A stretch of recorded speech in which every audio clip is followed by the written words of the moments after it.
Está vendo na seção... Opa, obrigado. A seção 4 do capítulo 19, né, onde fala sobre a lei civil. Está falando, na verdade, sobre os diversos usos das leis, né, do Antigo Testamento, e aqui essa seção especificamente da lei civil.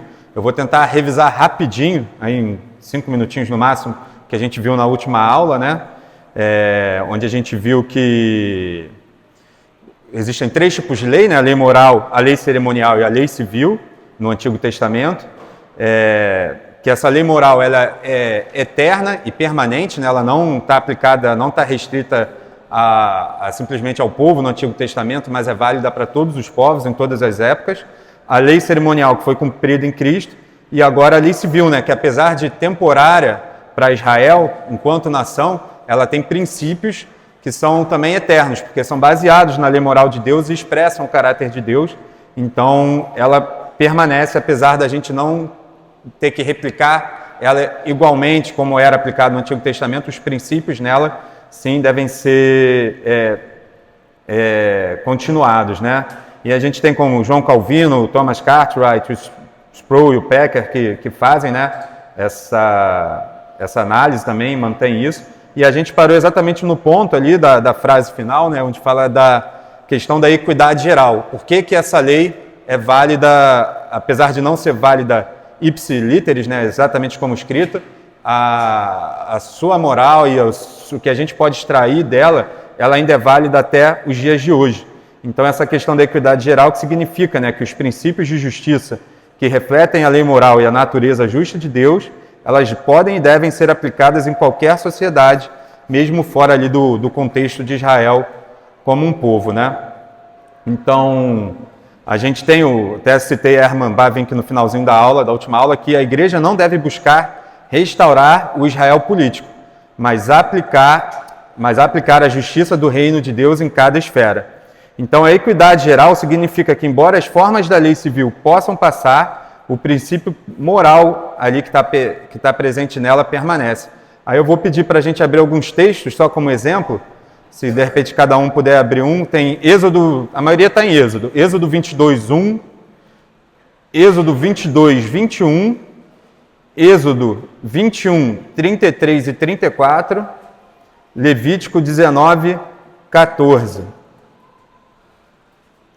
Quem tiver aberto aí, Êxodo 22, 1, pode ler. Se alguém furtar boi ou ovelha e o abater ou vender por boi, pagará 5 bois e 4 ovelhas por ovelha. Então a gente tem aí, até como o pastor citou no último domingo, né, a questão da restituição. Você não só restitui o que foi roubado, que é legitimamente de direito daquela pessoa, mas você tem a reparação do dano, né, digamos, a indenização civil sobre aquele dano causado. Então você vê que é uma lógica moral que foi perpetuada através de leis, através de adequações, mas a lógica moral ali permanece, da reparação do dano causado a outra pessoa, a restituição pelo roubo. Em Êxodo 22, 21, se alguém puder ler, quem abriu?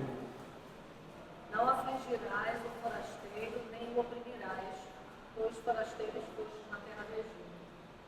Então você vê aí a proteção, né, o indivíduo, mesmo que estrangeiro, a responsabilidade social sobre outra pessoa, a questão da empatia também, os direitos pessoais. Então você vê que era uma lei ali, que era uma lei aplicada ao Israel civil, mas que até hoje a moral por detrás dessa lei deve ser mantida, deve ser replicada em leis dentro do nosso governo atual. Êxodo 21, 33, 34. Se alguém pisca a cabeça numa porta, ou se alguém cavar uma porta, não atrapalhe, e ela cair no duro, o dono da porta o pagará. Pagará dinheiro ao seu dono, mas o ladrão não será seu. Então aí você vê a responsabilidade por negligência. É algo que a gente ainda vê em leis na nossa sociedade hoje. A responsabilidade civil, leis de segurança pública, apesar ali da gente não ter essa lei como descrita ali para o povo, você vê que o princípio por trás continua e ainda baseia as nossas leis de hoje, principalmente em governo justo, né? A responsabilidade por aquilo que você faz, a responsabilidade diante dos outros, né? E a segurança que você deve proporcionar às outras pessoas na sociedade. Levítico 19, 14.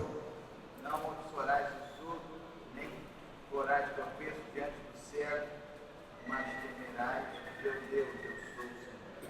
E aí você vê mais uma vez a proteção, o cuidado com os mais vulneráveis, que todo governo justo deve proporcionar também. É mais uma lei de responsabilidade social que baseia muitas leis em que a gente tem hoje. Tinham mais dois textos que eu acabei esquecendo de citar, é o Êxodo 23:8 e Deuteronômio 1:17.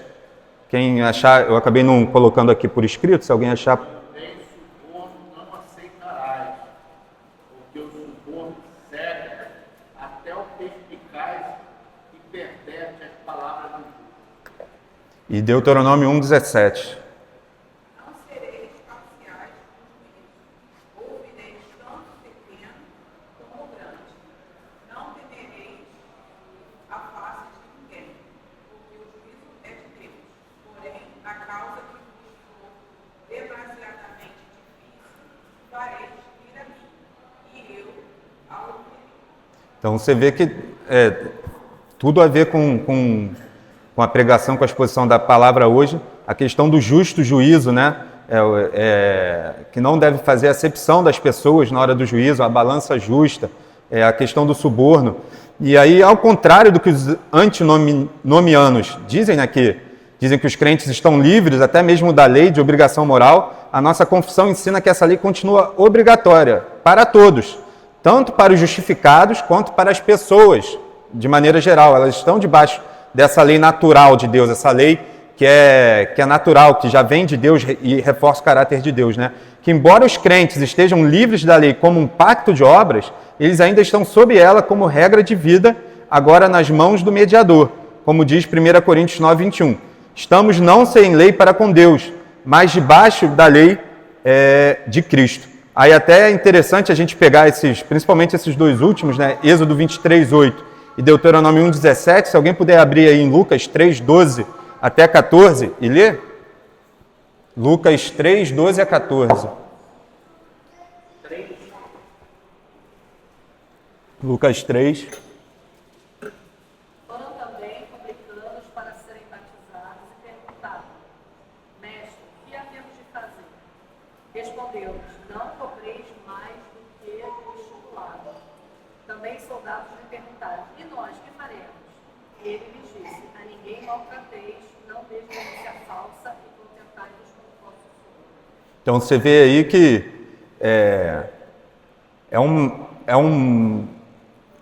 o que Cristo ordena ali para aquelas pessoas que vêm ser batizadas e pedem para ele uma direção, digamos assim, de como agir dentro da vida, a vida civil dele, a vida social, os publicanos, que eram os cobradores de impostos. Você tem ali os soldados, que eram os policiais.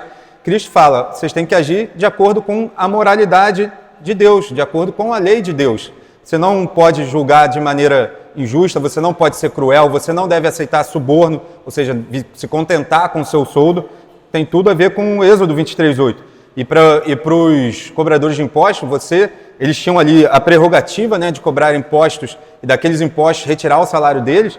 E ele fala, não, vocês não devem cobrar mais do que o que é justo. Vocês devem cobrar o que é justo e viver de acordo com a sua realidade. Então você vê ali que existem as leis morais que são subjacentes e que saem dessa lei civil que tinha em Israel, né, como um povo. Jesus deixou claro que não veio para abolir a lei, mas para cumpri-la, como a gente vê em Mateus 5,17. Ele a cumpriu perfeitamente em nosso lugar, tanto em sua obediência quanto em seus sofrimentos. E também reforçou seus mandamentos, mostrando-os como uma regra perfeita de vida. O Evangelho, longe de enfraquecer a autoridade da lei, na verdade ele confirma e fortalece a lei, como diz em Romanos 3,31. Anulamos, pois, a lei pela fé? De maneira nenhuma. Antes confirmamos a lei. Embora para os crentes a lei moral esteja despojada de sua forma de aliança, ela permanece inalterada em sua essência e autoridade. Assim como a lei já era obrigatória para Adão, digamos, antes de qualquer pacto formal com Deus, também hoje ela continua sendo uma regra permanente de conduta moral. E aí o Williamson, comentando esse trecho, né, do Catecismo, ele diz: devemos entender que as leis civis de Israel como nação foram encerradas quando a nação deixou de existir. No entanto, a equidade geral dessas leis, isto é, os princípios morais subjacentes, ainda se aplicam. É por isso que devemos estudar cuidadosamente essas leis, a fim de descobrir como a justiça de Deus foi expressa e como ela ainda pode se aplicar hoje. Porque muitas vezes pode ser usado o argumento, né? Pô, para que eu vou ler aquele monte de lei, aquele monte de tratado ali em Êxodo, se aquelas leis eram para o Israel civil, não se aplica a gente hoje, a gente não precisa seguir aquelas leis? Exatamente por isso, porque apesar daquelas leis não terem, digamos, uma aplicação direta, tudo aquilo que a gente extrai daquelas leis é caráter de Deus e é válido para a nossa vida hoje, como cidadãos do nosso país, cidadãos da nossa cidade, da cidade onde a gente está, né? E aí tem um livro muito interessante, e eu peguei alguns trechos dele porque nos ajuda muito a entender, né? É o livro Lex Rex, ou seja, a lei e o rei, né? A lei acima do rei. É um livro de Samuel Rutherford, que foi um teólogo que participou da criação, né, de escrever o nosso catecismo, a nossa confissão de fé. Ele participou de todo o processo, né, daqueles anos onde foi escrito o nosso catecismo. E ele, durante esse período, ele escreveu esse livro, né, tratando exatamente dessa questão da importância da lei e o governo civil. Principalmente na época dele, né, que existia a questão do absolutismo, os reis que eram a lei. Até o título do livro ele faz essa brincadeira, né, que tinha a questão do rex lex, ou seja, o rei é a lei. Ele, o que ele fala é a lei, ele está acima de tudo, de todo julgamento. O que ele fala ali vale. Ele faz essa inversão para mostrar que o rei, na verdade, está sujeito à lei. A lei natural de Deus está acima daquilo que o rei estabelece como moral, como íntegro, como válido para a sociedade, né? Esse livro foi publicado em 1644 e eu vou pegar alguns trechos aqui para a gente tratar, que nos vão ajudar a compreender também essa questão da equidade geral, né? Logo no começo do livro, logo na primeira questão, ele traz o livro como questões ali, né? Ele diz que o que é garantido pela direção da luz da natureza é garantido pela lei da natureza e, consequentemente, por uma lei divina. Pois quem pode negar a lei da natureza como sendo uma lei divina? O que ele está dizendo aqui é basicamente o que a gente vê em Romanos 1 ali, né? Que ele dizendo que o ser humano tem ali a consciência, na consciência dele já, e tanto na criação ele consegue ver que existe uma ordem, uma lei que governa esse mundo, que existem coisas que vêm direto do caráter de Deus e que devem ser aplicadas, né? Todo poder civil vem imediatamente de Deus em sua raiz. Tanto que primeiro Deus fez o homem uma criatura social e alguém que se inclina a ser governado pelo homem. Então, certamente, ele deve ter colocado esse poder na natureza humana. Assim somos, por uma boa razão, ensinado por Aristóteles. Por que ele traz a questão de Aristóteles? Como o pastor trouxe, que a gente vê até muitas vezes em pessoas, digamos, pagãos, ímpios, a gente vê essa expressão da lei natural de Deus e da graça comum de Deus, que Aristóteles lá atrás e outros pensadores gregos, eles já traziam essa ideia de que existia uma lei universal que governava todo o universo, uma lei que estava independente do tempo ou da sociedade que estava sendo aplicada, né? Que todo ser humano estivesse sujeito àquela lei. Por isso que ele traz aqui de volta essa ideia de Aristóteles, que diz, não, existe uma lei, a gente como cristão sabe de onde vem essa lei, quem é o autor dessa lei, e que essa lei está acima de qualquer coisa, né? Então essa afirmação fundamenta a ideia de que as leis civis, especialmente as dadas especificamente para Israel, né, têm sua origem em Deus. E é o que a gente vai tratar, o que a gente vai chamar aqui, fazendo essa diferenciação que a gente já trouxe na última aula, entre dois tipos de lei. A lei natural, que seria a lei direta de Deus, ou a lei positiva, né? A lei que é criada pelo homem, que o homem institui para ajudar a governar a sociedade, né? Então, ele cita Aristóteles, né? Pois essa ideia foi desenvolvida por filósofos como Cícero e Aristóteles na Antiguidade, e depois até retomada por pensadores cristãos como Agostinho e São Tomás de Aquino, que dizia que a lei natural e o entendimento da criatura racional, que a lei natural é o entendimento da criatura racional da lei eterna de Deus. É o que Agostinho, depois Aquino, Tomás de Aquino diz, né? Que essa lei natural é nada mais do que o ser humano reconhecendo que existe um Deus, que existe alguém que instituiu aquelas leis, né? E que confirma o que está em Romanos 1, 19 a 21. Porquanto que Deus se pode conhecer é manifesto entre eles, porque Deus lhe manifestou. Porque os atributos invisíveis de Deus, assim como seu eterno poder, como também a sua própria divindade, claramente se reconhecem desde o princípio do mundo, sendo percebidos por meio das coisas que foram criadas. Então, tais homens são, por isso, indesculpáveis, porquanto, tendo conhecimento de Deus, não glorificaram como Deus, nem lhes deram graças, antes se tornaram nulos em seus próprios raciocínios, obscurecendo-lhes o coração insensato.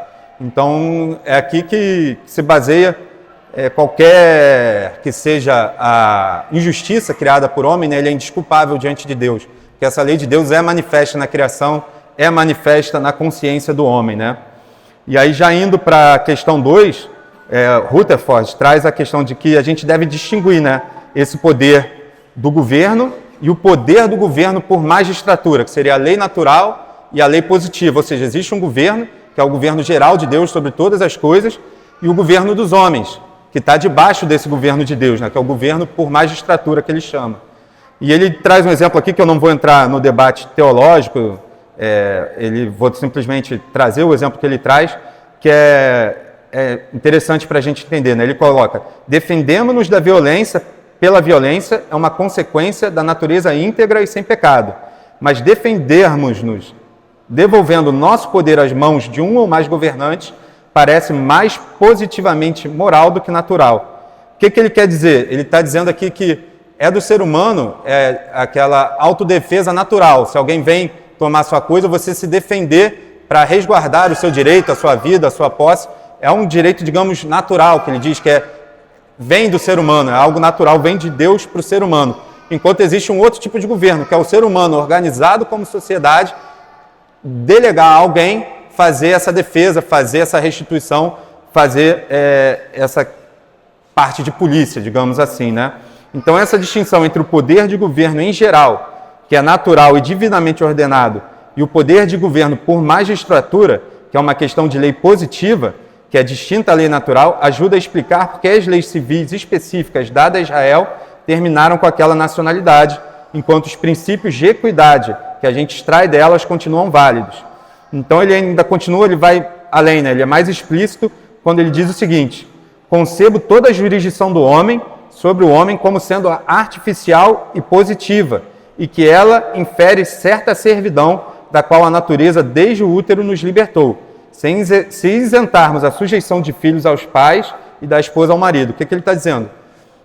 Que os homens aqui, apesar de Deus ter colocado no homem essa questão da organização como sociedade, que o homem é um ser social, que ele é colocado para viver em sociedade, o poder de um homem sobre o outro não é algo que é natural, não é algo que é divinamente dado como destino manifesto, digamos assim, que aquela pessoa é superior à outra por ser rei. E a gente vai ver isso mais à frente, né? E a não ser, ele diz que qualquer autoridade sobre a outra não é uma autoridade natural, mas senão uma autoridade organizada e positiva, onde os outros homens abrem mão de certo poder, dando a um governo, dando a uma outra pessoa o poder para organizar e coordenar aquela sociedade. As únicas duas relações que ele tira desse contexto, né, é a questão dos filhos em relação aos pais, que é uma sujeição e uma autoridade natural que é dada por Deus, e da esposa em relação ao marido, que também é algo ordenado por Deus. Então, tirando essas relações de autoridade familiar, no âmbito familiar, todas as outras autoridades civis são autoridades positivas, autoridades que não são naturais, mas que são organizadas, né? Então, ele tá dizendo que não é natural que uma pessoa tenha poder sobre outra. O poder político, seja de reis, magistrados, autoridades, não nasce naturalmente. Ele é algo criado pelos homens, através de acordos, leis e pactos da sociedade, né? Ele diz que a submissão não é uma condição natural do ser humano. A natureza humana, como criada por Deus, foi feita livre. Desde o nascimento, o ser humano não carrega por natureza a obrigação de ser servo de outro homem, exceto pelas duas exceções naturais, que a gente já viu, né, que é dos filhos em relação aos pais e da esposa em relação ao marido. Homens não nascem para ser escravos ou súditos uns dos outros. A autoridade política só existe porque foi estabelecida moral e voluntariamente, e não porque alguém tem o direito natural de mandar. Aqui é bom a gente fazer esse adendo, né? Alguém pode parar e pensar, então ele está se colocando contrário lá a 1 Pedro 2, ou em relação a Romanos 13, né? De 1 a 4. Até se alguém puder ler aqui, eu nem tinha indicado para ler, mas se alguém quiser ler aí, Romanos 13, de 1 a 4.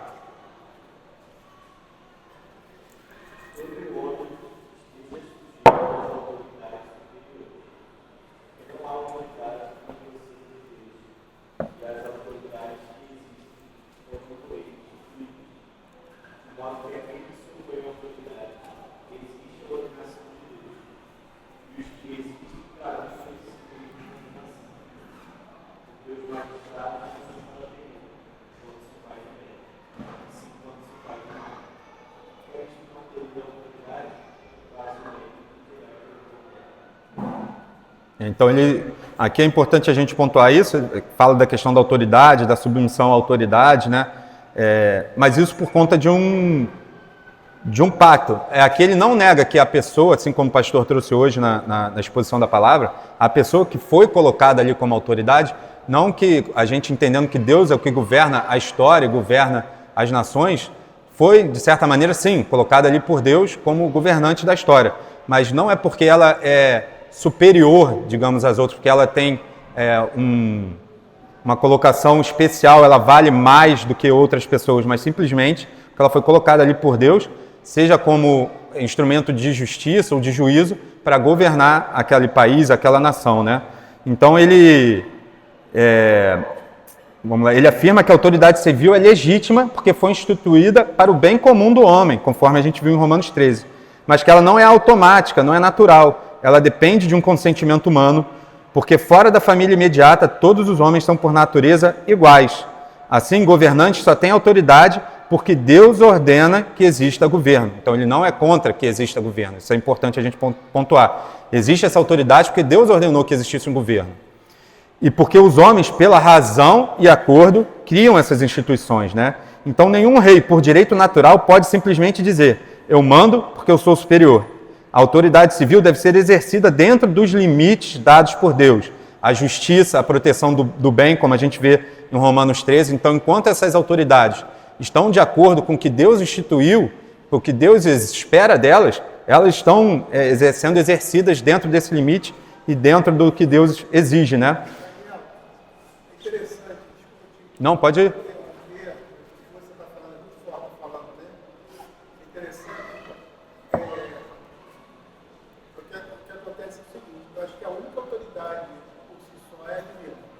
Não. Então, quando ele fala isso, ele mostra que nós temos, por exemplo, na nossa organização, mesmo que a submissão é da vontade. Exatamente. Se a sociedade ela é organizada, você coloca uma pessoa lá para assumir uma função, em benefício do outro. Isso. É o que se diz da democracia. Sim. A representatividade. E essa pessoa deixa de representar como ela sai do cargo. Isso aí. Exatamente. Ela deixa de ter aquela autoridade do cargo. A autoridade não é algo inerente. Não. Essa autoridade é algo inerente à pessoa. Sim, é o cargo. Ele vai até tratar, eu vou trazer aqui daqui a pouco, ele faz essa distinção. Porque qualquer um pode assumir essa. Exatamente. Ele até traz, na época dele, até não existia ainda a democracia como a gente conhece hoje, mas ele traz essa distinção da questão do povo como, digamos, um representante de Deus também, porque todos ali carregam o imago Dei, na imagem de Deus, na sua criação, e o rei como líder, mas enquanto rei, enquanto cumprindo ali o papel de rei, ele tem aquela autoridade, deve ser respeitado pelo cargo, enquanto as pessoas devem ser respeitadas porque elas também sustentam aquele rei, aquele governo, né? Ele vai trazer, eu vou até trazer isso daqui a pouco. E, inclusive, quando a gente traz aqui essa questão, até o que o senhor trouxe, a questão da responsabilidade maior e de pecados mais odiosos quando são feitos num cargo de liderança. Até eu tinha estudado um tempo atrás com as crianças ali no breve catecismo, se eu não me engano, as perguntas 83 e 84, que pergunta se existem pecados mais odiosos que outros e diz que sim, e alguns deles são exatamente pelo cargo da pessoa que ocupa. Então, alguém quando num cargo de liderança comete um certo tipo de pecado que, de repente, digamos, seria algo, não vou dizer nada demais, que nenhum pecado é nada demais, mas que não seria algo tão odioso quanto uma pessoa comum que não exerce um cargo de liderança, alguém que, de repente, furtou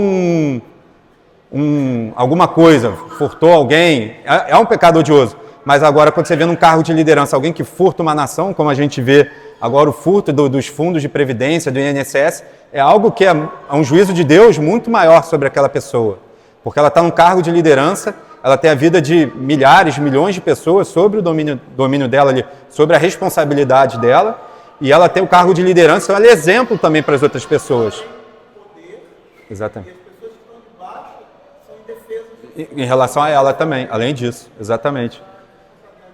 Então, por isso, ela tem que estar debaixo do que Deus exige na sua lei natural. Toda lei civil, toda lei positiva tem que ser extraída da lei natural de Deus, da lei moral de Deus, porque senão ela começa a se tornar ilegítima. Ou qualquer comportamento fora daquilo se torna ilegítimo também, né? Então, para Rutherford, a autoridade humana, fora da família, né, é uma instituição positiva, ou seja, uma instituição que não é natural, criada por necessidade e consentimento. A gente se consente a estar debaixo da autoridade de outro, né?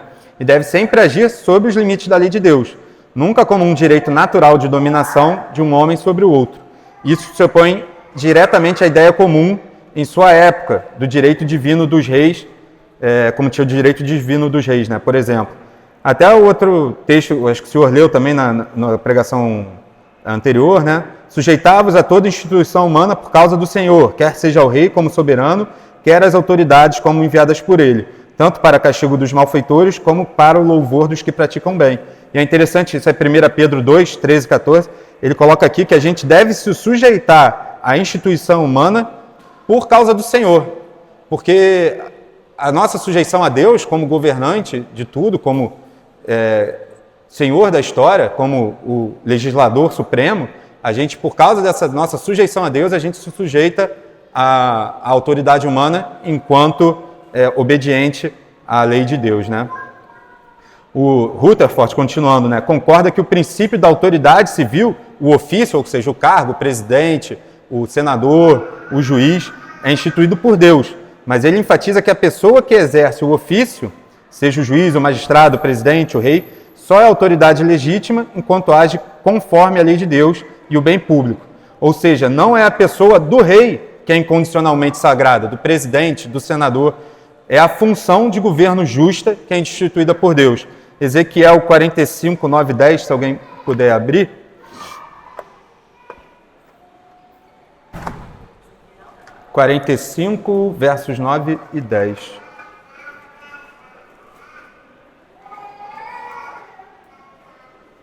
Assim diz o Senhor Deus: basta, ó príncipes de Israel, afastai a violência e a opressão e praticai juízo e justiça. Tirai as vossas desapropriações do povo, diz o Senhor. Tereis balanças justas, efa justo e bafo justo. Então a gente tem aí que não é a pessoa do rei em si que é sagrada, né? É a função de governo justo instituído por Deus. Aqui Deus está chamando o rei a exercer a justiça diante do povo, a ter um comportamento digno da lei de Deus, da lei que governava Israel, né? E Paulo define o papel da autoridade que ela existe para o bem ali em Romanos 13, dos cidadãos, e para castigar o mal. Se a autoridade se perverte e passa a fazer o mal, ser tirano, opressor, ela abandona o propósito para o qual foi instituída. Nessa situação, resistir a uma autoridade tirânica não é resistir a Deus, pelo contrário, é resistir a um abuso humano que Deus não autoriza. E a gente tem exemplos na história, conhecidos ou até que a gente sabe, mas não são pessoas conhecidas, né? Como a gente citou na última aula, os cristãos durante os governos soviéticos, os governos comunistas, Bonhoeffer na Alemanha nazista, a gente tem vários cristãos que se opuseram a governos tirânicos e que tentavam oprimir o povo e oprimir a igreja, né? Trazer leis que não eram leis justas. E a gente, de certa forma, na sociedade que a gente vive hoje, mesmo uma sociedade dita ainda de alguma maneira, um país dito de alguma maneira cristão, a gente se encontra, de certo modo, numa posição igual, de repente não tão opressora violentamente, diretamente, né? Mas opressora nos direitos, opressora na fala, no discurso, onde ela tenta silenciar o cristão, tentando empurrar a fé dele para o discurso do privado, dizendo que quando ele age de maneira pública, aquilo não é concernente à sociedade. E como eu estava conversando até com o Rafael depois da última aula, trazendo, né, que, na verdade, toda lei é vinda de uma moral, inclusive a lei dita ateia, né, uma lei que se diga desprovida de Deus. Ela tem uma ética por trás. E a gente não tem como deixar de viver a nossa vida, como a gente está sendo conclamado nessas pregações, falando, eu sou cristão no privado, na igreja no domingo, eu sou cristão quando eu chego em casa, fecho minha porta e oro, e não ser cristão no trabalho, não ser cristão na hora de ser profeta, no sentido de denunciar leis que são injustas, comportamentos que são injustos. Então, quando a gente vê esse comportamento da autoridade se afastando da ética cristã, uma ética natural, que é chamada desde os antigos, desde ímpios e pagãos da antiga Grécia, que é uma lei natural, que não importa a época, a nação, enfim, o tempo em que é vivido, se aquilo está se afastando, se o governo vai se afastando daquelas leis naturais, a gente é chamado sim a denunciar, a gente é chamado sim a se colocar contra, a gente é chamado sim a, de alguma maneira, desobedecer aquelas leis, porque são leis injustas, são leis que vão diretamente contra, como Pedro mesmo disse, vale mais eu obedecer a Deus do que aos homens. Então, quando chega um momento desse confronto, a nossa, com sabedoria, pedindo direção ao Senhor, a gente é assim chamado. Pode falar, Rafa, pode falar.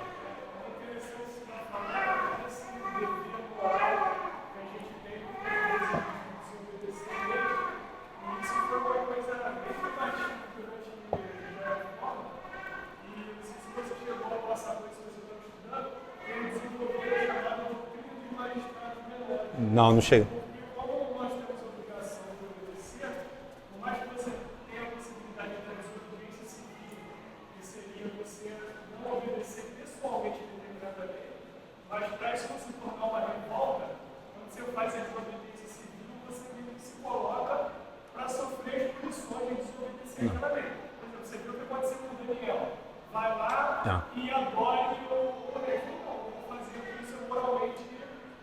Provável. Então, só que para não ficar por aí, desenvolver como essas autoridades, elas também têm na nossa sociedade diversas autoridades, para que uma desobediência civil não precisasse se tornar um partido, ou que ela não virasse uma revolução, o que eles faziam? Eles procuravam outras autoridades que, mesmo que estivessem abaixo dessa autoridade maior, elas também tinham autoridade civil, para que na autoridade civil eu possa falar, eu vou desobedecer você porque você está desobedecendo a Deus, mas eu sou uma autoridade civil da mesma forma que você, só que você está violando a lei que nos rege e não propondo isso. Então, eu podia resistir de forma política, organizada, sem se transformar numa revolta ou numa rebelião, que seria uma coisa híbrida. Exatamente, é isso. Isso é importante dizer, que a revolução, digamos, os revolucionários, de certa forma, é claro que, generalizando, é uma coisa que também se opõe ali, essas revoluções se opõem à lei de Deus, se opõe a gente criar um caos social por causa de uma situação também. Então é interessante, eu não cheguei a cruzar com esse texto não, mas vou procurar. A gente vai ter depois, né, apesar de eu estar me alongando muito aqui, a gente vai ter um capítulo da nossa sessão, onde vai tratar exatamente da lei civil, da maneira em que a gente deve obedecer à lei civil, como a lei civil deve ser instituída, né? A gente vai ter um capítulo tratando só disso. Então, vou continuando aqui.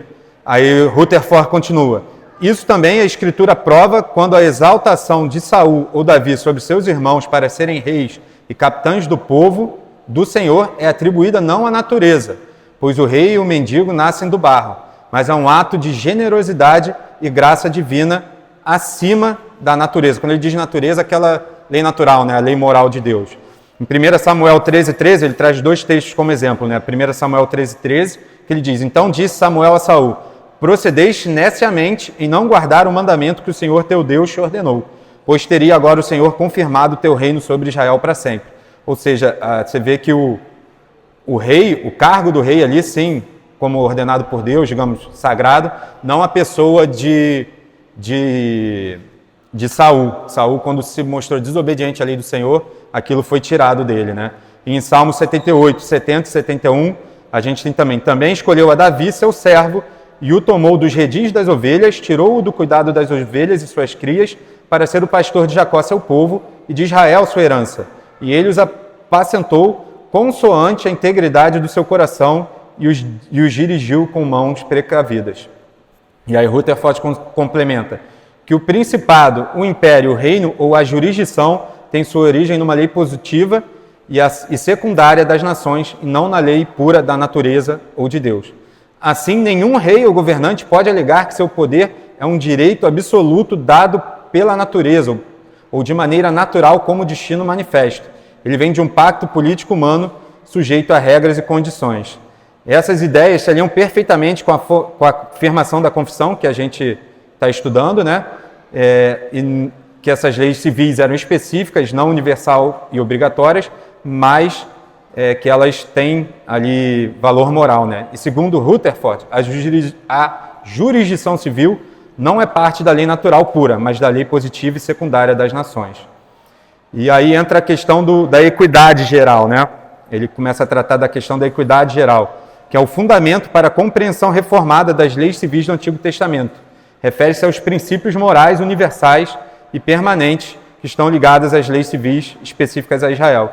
Aí o Greg Bunsen, um teólogo até recente, reformado, calvinista, ele diz: os teólogos de Westminster entenderam claramente que a forma histórica e cultural das leis judiciais do Antigo Testamento era apropriada para os dias e tempos, e especialmente para o corpo político, para os quais essas leis foram originalmente reveladas.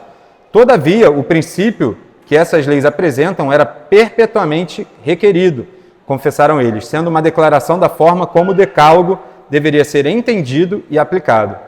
Embora Rutherford não use a expressão exata equidade geral, ele desenvolve esse conceito ao discutir como as leis civis devem ser limitadas pela lei natural de Deus. Ele diz: todo indivíduo está sujeito à lei natural, que é a lei moral de Deus.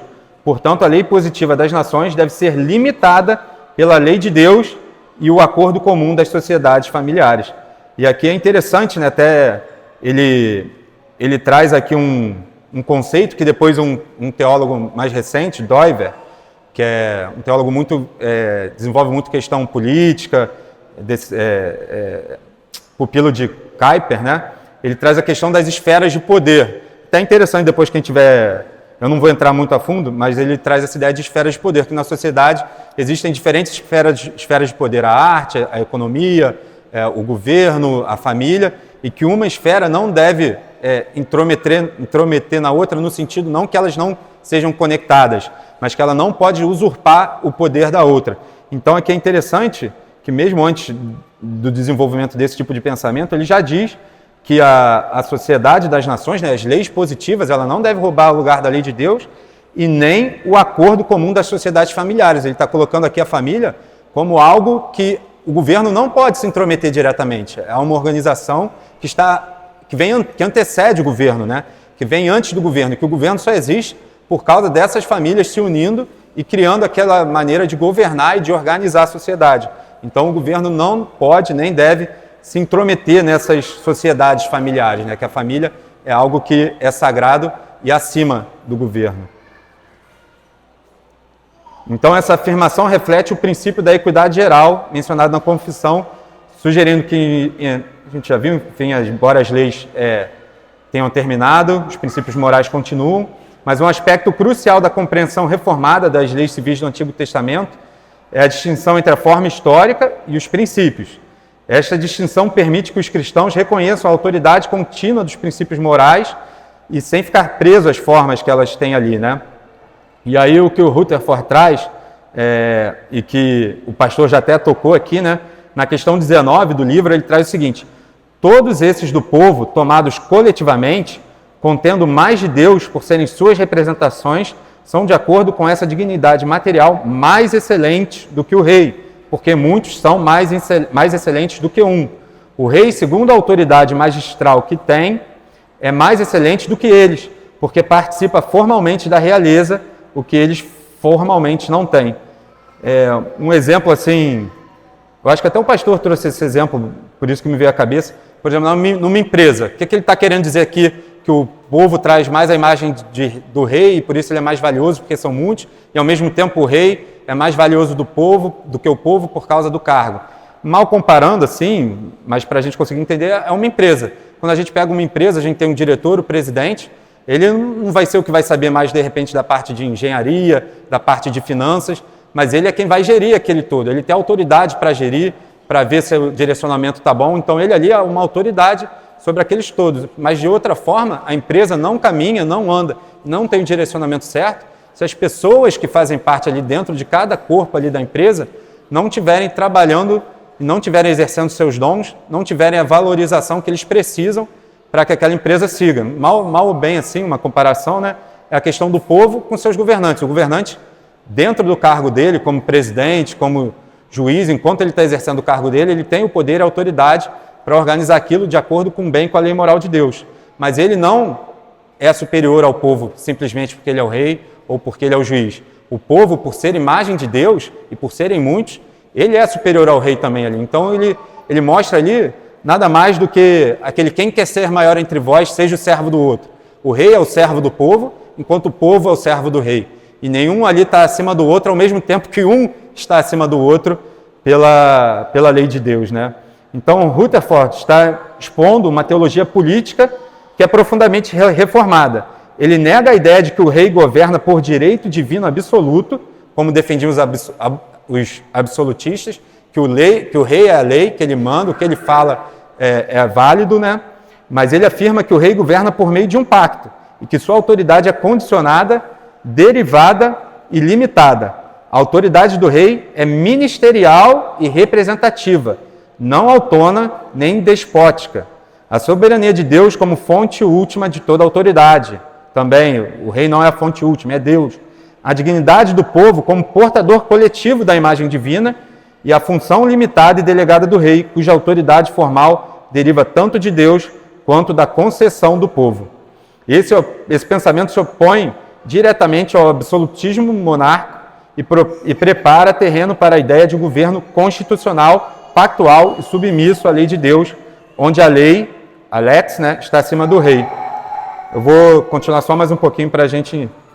Não vou conseguir encerrar hoje, mas vou continuar mais um pouquinho para deixar no ponto para a gente retomar na última aula. Então, essa visão dele, como a gente disse, né, reconhece tanto a dignidade real de liderança, né, quanto a dignidade do povo. E isso tem implicação para como entendemos a natureza e o propósito das leis na comunidade política, né?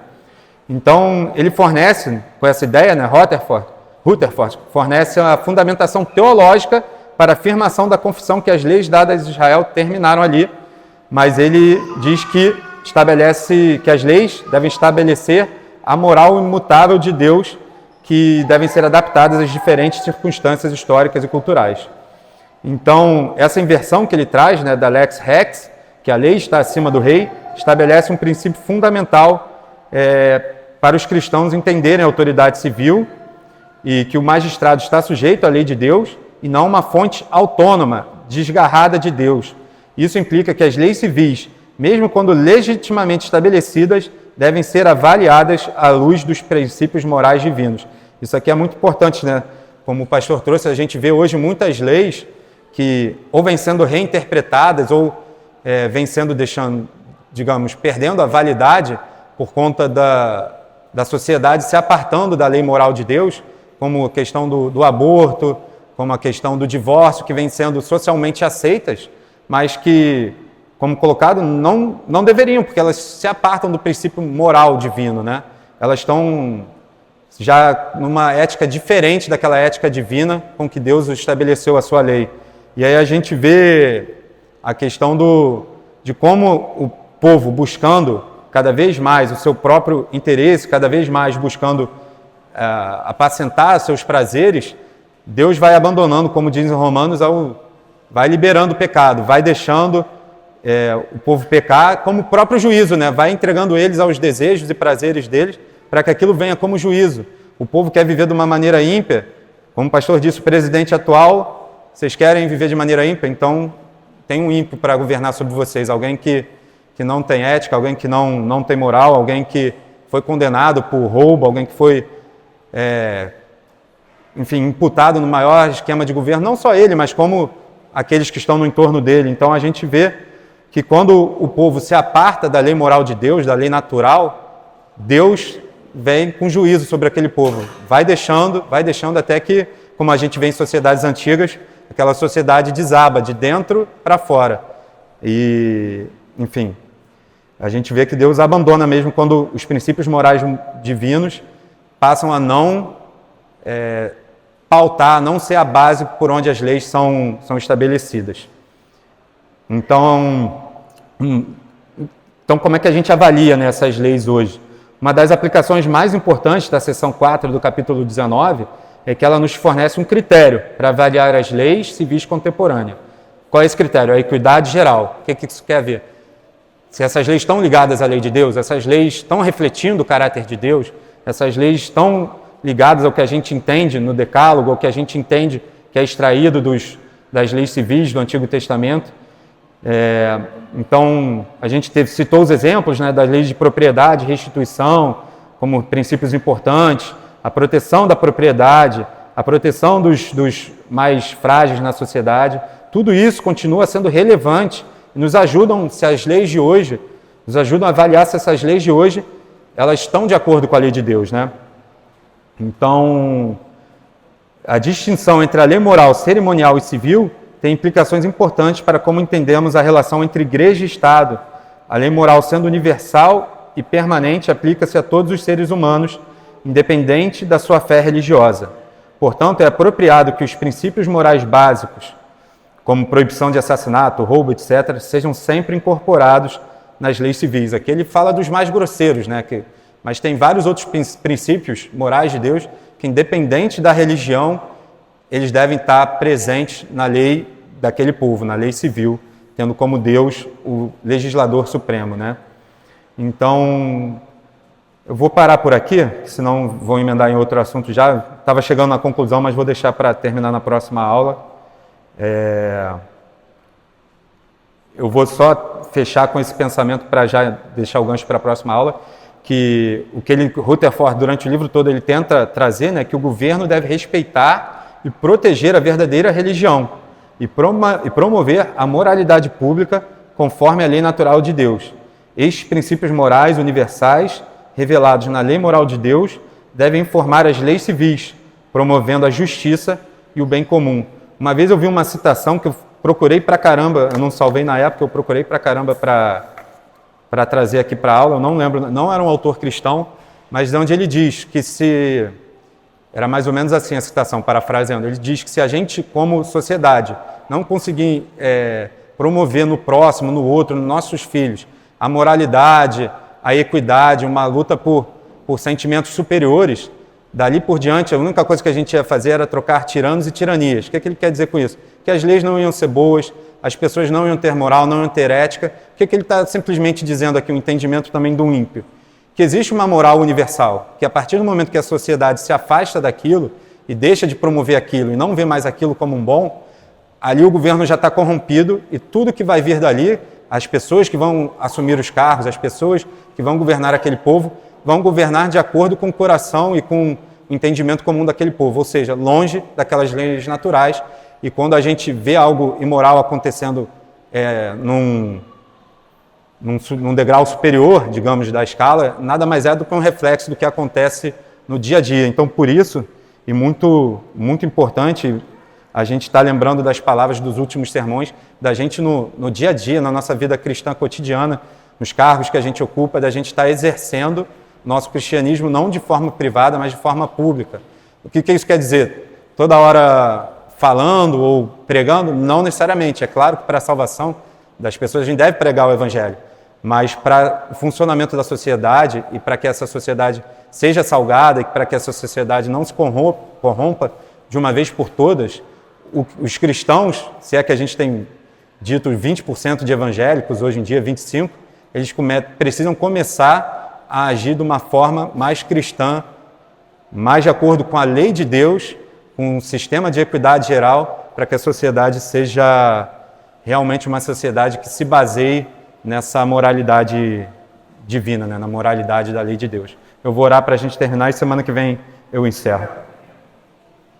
Então, você estava falando aí dessa citação, eu lembrei de uma fala do Ronald Reagan, ex-presidente dos Estados Unidos. Isso.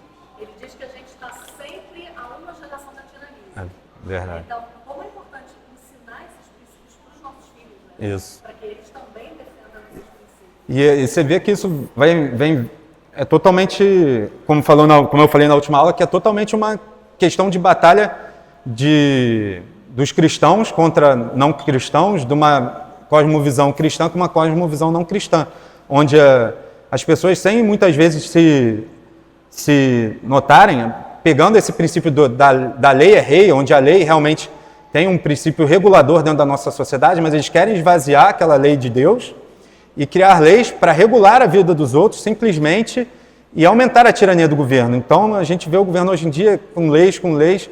Você vê o próprio Estados Unidos, acho que foi o Rafael que também conversando comigo domingo passado, ele falou que os pais fundadores dos Estados Unidos, quando colocaram ali, formaram a Constituição, ele falava, ó, essa Constituição, ela é válida e ela é rica para ser colocada em prática num país que tenha moralidade, que tenha princípios cristãos. Se esse país perder esses cristãos, essas leis aqui já não valem da mesma coisa. E assim a gente vê hoje em dia como o governo, ele quer se colocar como legislador total. E eu estava lendo um livretinho interessante de debate do Chesterton, apesar de ser católico, ele tinha uma visão bem cristã sobre a questão do governo, né? E contra o Bertrand Russell, que era um filósofo do início do século passado. E era exatamente sobre a criação de filhos ali, eles debatendo, e o Russell dizendo que não, que os filhos têm que ser criados pelo Estado ou por uma creche, porque os pais não têm condição, porque os pais não sabem, porque os pais ou amam demais os filhos, ou podem não dar a atenção que os filhos merecem. E o Chesterton rebatendo ali, o Chesterton tem um tom engraçado, eu gosto muito do jeito dele de falar e escrever, ele vem ali com umas ironias e ao mesmo tempo com muita sabedoria ali rebatendo o que o Russell falava, e é simplesmente isso, você vê que as pessoas perderam totalmente esse senso de Deus. Russell era totalmente um ateísta ali, né? E ele acha que não existe, o que vale é o rei. Hoje em dia as pessoas tornaram a lei tanto rei, que ela voltou a ser um rei supremo, digamos assim, ela está esvaziada de Deus, e se tornou absolutista ali, tirânica, porque a gente está, digamos, a gente vê isso muito hoje no nosso país, uma tirania do judiciário, onde a interpretação da lei vale de acordo com quem está sendo julgado, a interpretação da lei e a aplicação da lei vale de acordo com o entendimento que ele quer para o momento. Então, a lei passou a ser o novo Deus, digamos assim, até, se eu posso dizer, eu não sou advogado, então se alguém tem um entendimento maior aí de advocacia, pode me interromper se eu estiver falando uma besteira. Mas você vê isso, que a lei natural, a lei que vem de Deus, ela está sendo deixada de lado, e a lei positiva vem sendo cada vez mais inflada como o verdadeiro Deus. Ou seja, se está no papel, e como a gente sabe, o papel aceita qualquer coisa, se está no papel, aquilo é válido, independente da moralidade, da visão de mundo, do que aquilo pode causar. As pessoas querem muito mais o objetivo da hora ali do que o desdobramento daquilo, né? Mas aí, semana que vem a gente vai, para finalizar, vai tratar um pouco disso. Se alguém tem mais alguma pergunta ou colocação para fazer, por favor. Vou orar então para a gente terminar. Senhor, Pai, que o Senhor possa estar gravando a sua lei em nossos corações, Pai, que a gente possa ter elas como guia e balizador e firme fundamento dos nossos passos, da nossa fé, que a gente possa não se apartar delas, mas ter total entendimento da Tua lei e que a gente possa praticar. A gente sabe que não vai cumprir perfeitamente, Pai, mas pela graça do Espírito Santo a gente vai conseguir viver uma vida digna de Ti, uma vida digna de ser chamado Filho Teu, uma vida que vai ser sal e luz por onde a gente andar e que vai espelhar o Teu Filho e que vai apontar para o Teu Filho, quer a gente fale ou não, mas nos dê também intrepidez e sabedoria para pregar o Evangelho, para que aqueles que são Teus possam vir e se arrepender, serem chamados e exortados pelo Espírito Santo sobre a justiça, o juízo, e possam ter o arrependimento verdadeiro, Pai, e se juntar ao Teu povo. Que o Senhor enche o nosso coração de esperança, Pai, sabendo que esse mundo não é tudo o que existe, mas que a gente tem a eternidade pela frente, estamos caminhando para a nossa pátria celestial, onde o Senhor vai ser mais do que nunca o legislador supremo e longe de todo o pecado, a gente vai poder viver uma vida de puro prazer da Tua graça, na Tua misericórdia, na Tua presença, Pai. Nos leva em segurança de volta para casa e que a gente possa estar de novo à noite aqui, ansiando receber de Ti, para que durante a semana a gente esteja alimentado e fortificado para ser testemunha Tua. É isso que eu te peço, em nome de Jesus. Amém.